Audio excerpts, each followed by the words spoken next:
मेरे साथ में खुद का प्रेम प्रसंग बढ़ाया और धीरे धीरे मुझे इस्लाम कबूल करने के लिए प्रताड़ित करते रहा और 5 दफे नमाज पढ़ने के लिए भी प्रताड़ित करता रहा लगातार। मेरे से रोजे रखवाए, मुझे 6 प्रकार के कलमा सीखने के लिए फोर्स करता रहा, मुझे जबरदस्ती सब्जी बाग ले जाकर बीफ खिलाया। कहते हैं कि प्यार अंधा होता है, लेकिन कुछ लोग प्यार में इतने अंधे हो जाते कि अपने पार्टनर को भी नहीं पहचान पाते। नमस्कार, आप देख रहे हैं देशवा न्यूज और मैं हूँ आपके साथ वैष्णवी।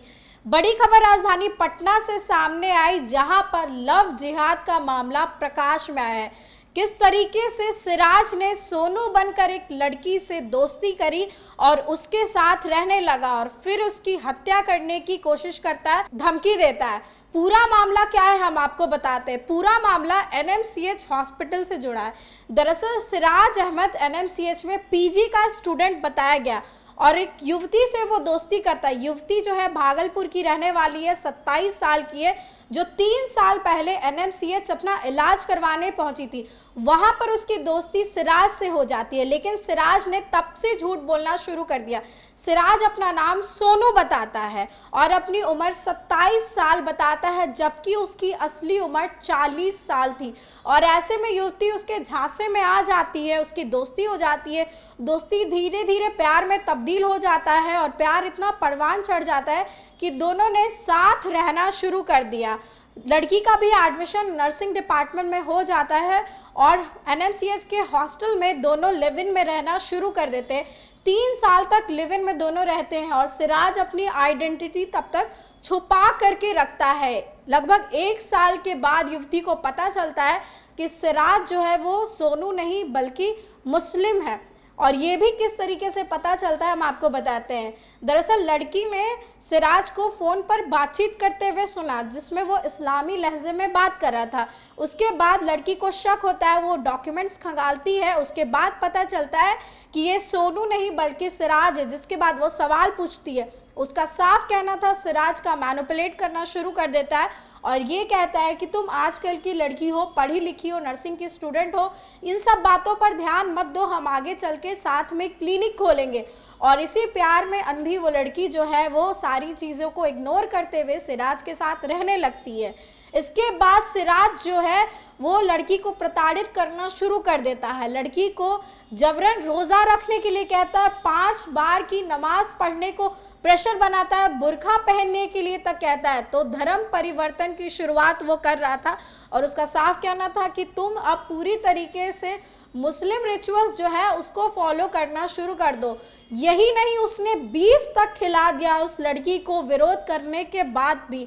और इस तरीके से सिराज जो है वो अपनी सारी हदें पार कर रहा था। और जब लड़की ने ये सब करने से मना कर दिया तो ईद के समय सिराज गोपालगंज अपने घर पहुंचता है और वहां पर वो निकाह कर लेता है। इसकी जानकारी लड़की को एक फेसबुक पोस्ट के जरिए मिलती है, जिसके बाद लड़की उससे सवाल करती है और लड़की का साफ कहना था कि तुम मेरे साथ इतने लंबे समय से साथ रह रहे हो तो मुझसे शादी करो। तो लड़के का जवाब ये आता है, सिराज ने ये कह दिया कि हमारे मजहब में सब कुछ चलता है तो मैं तुमसे भी शादी करूँगा। और इसके बाद लड़की जब शादी की बातें करती है तो उसके साथ कई बार मारपीट करता है। बता दें कि एनएमसीएच हॉस्टल के पीछे एक बड़ा नाला है और उस नाले को दिखाते हुए सिराज कहता है कि तुम्हारे 25 टुकड़े करके इस नाले में फेंक दूंगा। श्रद्धा वॉकर से भी बुरा हाल होगा। श्रद्धा वॉकर का केस आपको याद होगा, जो कि अपने मुस्लिम बॉयफ्रेंड के साथ रहती थी और उसके बाद बॉयफ्रेंड ने उसके हत्या कर कई टुकड़ों में काट कर उसे फ्रिज में डाल दिया था, जिसके बाद सनसनी फैल गई थी। और ऐसा ही मामला अब पटना से सामने आया, जहां आरोपी जो है उसको युवती को धमकी देता है कि श्रद्धा वॉकर से भी बुरा हाल मैं तुम्हारा करूंगा और 25 टुकड़े करके इस नाले में डाल दूंगा। इसके बाद लड़की जो है वो डर जाती है। 9 मई का दिन आता है जब सिराज उस लड़की को काटी फैक्ट्री एरिया में एक रेस्टोरेंट में मिलने के लिए बात करने के लिए बुलाता है। लड़की वहां चली जाती है, जहां पर 2 और लोग पहले से ही मौजूद थे। सिराज और वो 2 लोग इस लड़की का अपहरण करने तक की कोशिश करते हैं। ऐसा आरोप लड़की के द्वारा लगाया गया, लेकिन किसी तरीके से जान बचाकर वो वहां से भाग जाती है। 17 मई को दोनों की फोन पर लड़ाई होती है, जिसके बाद सिराज उस लड़की को हर जगह से ब्लॉक कर देता है।